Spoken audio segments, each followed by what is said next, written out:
Hi, boys and girls. We are officially kicking off our One School, One Book with the book The Water Horse, which is by Dick King-Smith, who is author of Babe the Gallant Pig. Today we are starting with Chapter 1, An Old Fish's Egg. It was Kirsty who found it. It was lying just above the high tide mark, a squarish package-shaped object, the color of seaweed, with a long tendril sticking out from each of its four corners. It was exactly the shape, in fact, of the mermaid's purses, the little horny egg capsules of the dogfish that were commonly washed up on the beach. But this one was the size of a large cookie tin. "Look what I have found," shouted Kirsty. "Quick, come and look." There's a picture. In the small hours of March 26, 1930, a great storm had struck the west coast of Scotland. That is where our book is taking place. The huge seas that it had whipped up against the foot of the cliffs and the tigerish tempest ran up the face of them and grabbed a small white house on the cliff top in its jaws. The house quivered and shook in the teeth of the wind, and Kirsty, walking in sudden fright, was sure that the roof would fly away. The noise of the storm was fearful. Angus will be terrified, thought Kirsty, and she jumped out of her bed and ran to her little brother's room next door. Her mother arrived at the same moment carrying an oil lamp, and by its light they could see that Angus was sleeping peacefully, sleeping like the baby he had been only a few years before. Outside, the thunder banged and the lightning flashed. The wind roared and the rain poured, and Angus snored. "Back to bed, Kirsty," said her mother. "I'll stay here a while in case he wakes." "What about Grumble?" said Kirsty. "Is he all right?" Grumble was Mother's father, Kirsty's grandfather, who lived with them. When Kirsty was very small, she had heard Mother say angrily to him one day, "All you ever do is grumble, grumble." And so she had thought that it was his name. It suited him. He came stumping along the corridor now, a big old man with a thick, droopy mustache. "Can't sleep a wink," growled Grumble to his daughter and granddaughter, as though it were their fault. "Terrible weather. The Lord help sailors on a night like this." Kirsty and Mother grinned at one another, for Kirsty's father was a sailor, a merchant seaman. But at this moment his ship, they knew, was in a quiet tropical waters, far from tonight's frenzied Atlantic storm. At that moment there came a loud clap of thunder, so close and so loud that Angus awoke and sat up in bed. "I heard a noise," he said in a matter-of-fact voice. "It's a storm, Angus," said Kirsty, "a big storm." "Going to blow the house down in a minute, I shouldn't be surprised," said Grumble. Just for a moment the wind dropped a little, and they could all clearly hear the crash of the breakers on the beach below. What would the sea throw up, Kirsty wondered. What would they find on the shoreline tomorrow? All of them loved beach combing, even Grumble, though he pretended he didn't. And a storm like this would leave lots of driftwood for them to collect. "Back to sleep, everyone," Mother said, "and in the morning we'll all go down and see what we can find." "What do you mean in the morning?" said Grumble. "It's morning now. I shan't be able to drop off again, that's for sure." "You should count sheep, Grumble," said Angus. "That's what I do." "You can only count to 10, Kirsty said. "I know. When I get to 10, I start again," said Angus, and he lay down and shut his eyes. Back in bed, Kirsty lay listening to the roar of the storm. She was as wide awake, she felt, as it was possible to be. And then quite suddenly, it seemed, it was broad daylight. Kirsty was too excited to eat much breakfast. The worst of the storm had passed now, the winds had dropped a bit, and Mother had promised that they would go down to the beach as soon as breakfast was finished and the dishes were washed up.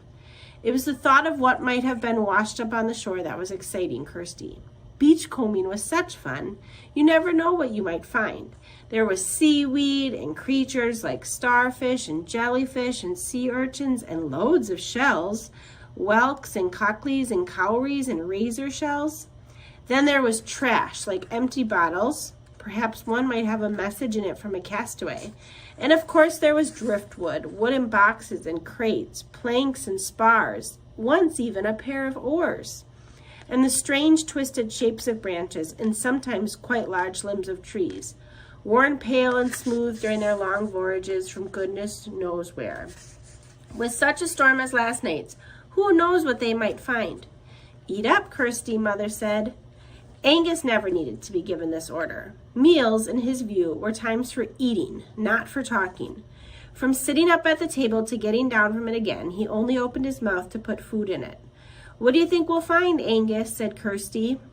Angus stared at her, his jaws chomping rhythmically. He did not answer.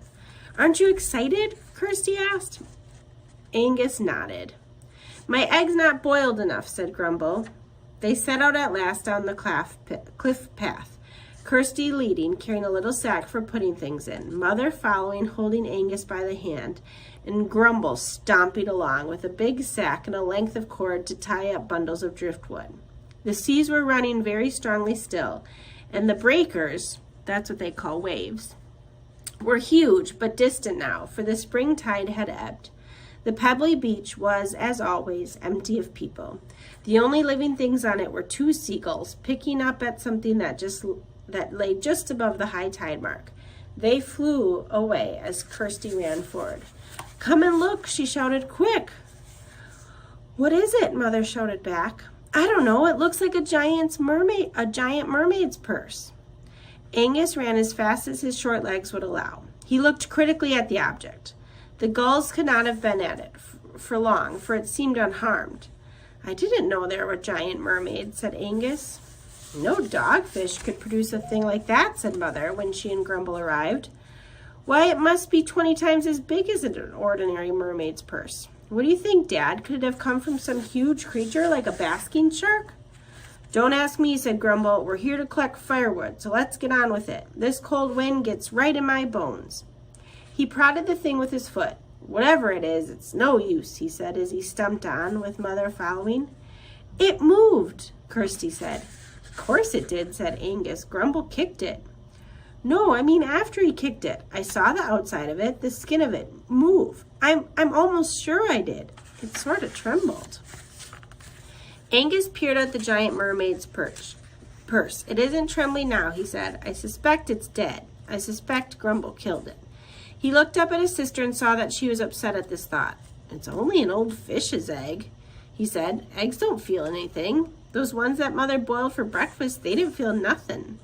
They didn't feel anything, said Kirsty. Angus sighed. I just told you that, he said. Sometimes I feel much older than you. Well, you're not, said Kirsty quite sharply. You're 3 years younger.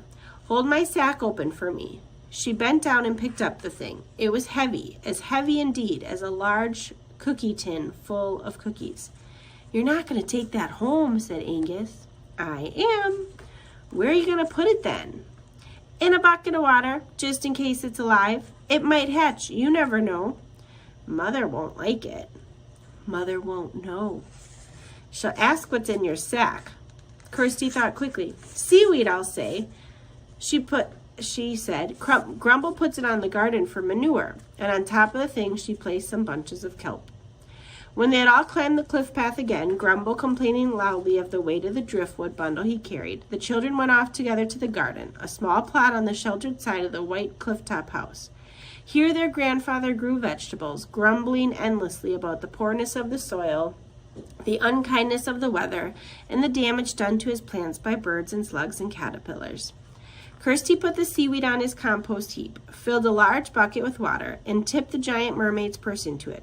It was too big to submerge, and 2 of its 4 tendrils stuck out forlornly above the surface. It's too big, Angus said. I can see that, silly, said Kirsty, but at least it will keep it from drying out. What's it matter if it's dead anyway? We don't know it's dead. Well, it soon will be, said Angus. Why? Angus sighed. It came out of the sea, didn't it? That's tap water. It needs salt water. Angus, cried Kirsty. She gave him a hug. You're brilliant, she said. I know. Making sure that Mother was elsewhere, Kirsty got the container of salt from the pantry and poured a generous measure into the bucket. She looked carefully at the sticking out tendrils, but they didn't move. It needs a bigger place, she said. I know. The bathtub. How the rest of that day dragged, but at the end of it, luck was on their side. Mother had had her bath after her morning's work. Grumble, on being asked, said no, he didn't want a bath. Too much washing was bad for your skin, and anyway, the water was always either too hot or too cold. So that only left the children. Mother gave Agnes his bath at bedtime and left the water in it for Kirsty. He wasn't all that dirty, she said, and she took Angus downstairs to dry him by the fire, where Grumble sat listening to the radio, turned up very loudly, for he was rather hard of hearing, and moaning that the program was rubbish. Kirsty moved fast. First she let out Angus's bathwater. Then she put the plug back in, turned on the cold tap, and tiptoed down the stairs and out into the garden. In a couple of minutes she was back in the bathroom, the giant mermaid's purse in both hands, the container of salt tucked under one arm. She lowered her burden gently into the water, added a little hot for luck, poured the whole contents of the salt container in, turned off the taps, and went out of the bathroom, closing the door. Kirsty awoke once in the middle of the night and could not resist opening the bathroom door and peeping in, but the thing was just floating motionless. "You're silly," she said to herself as she was drifting back to sleep again. "It's probably just a piece of seaweed, that's all. First thing in the morning, before anyone's up, I'll take it out and I'll chuck it onto Grandpa's compost heap." First thing in the morning, Kirsty went quietly along to the bathroom. She had just grabbed the handle of the door when she thought she heard something. She bent her ear to the keyhole. Through it she could hear a small splashing, such as a little fish might make breaking the surface of a stream. And then she heard a small squeaking noise, a kind of chirp, such as a little bird might make breaking from the shell of its egg. Then Kirsty opened the bathroom door. And that is the end of chapter 1. So we will continue chapter 2 the second half of this week.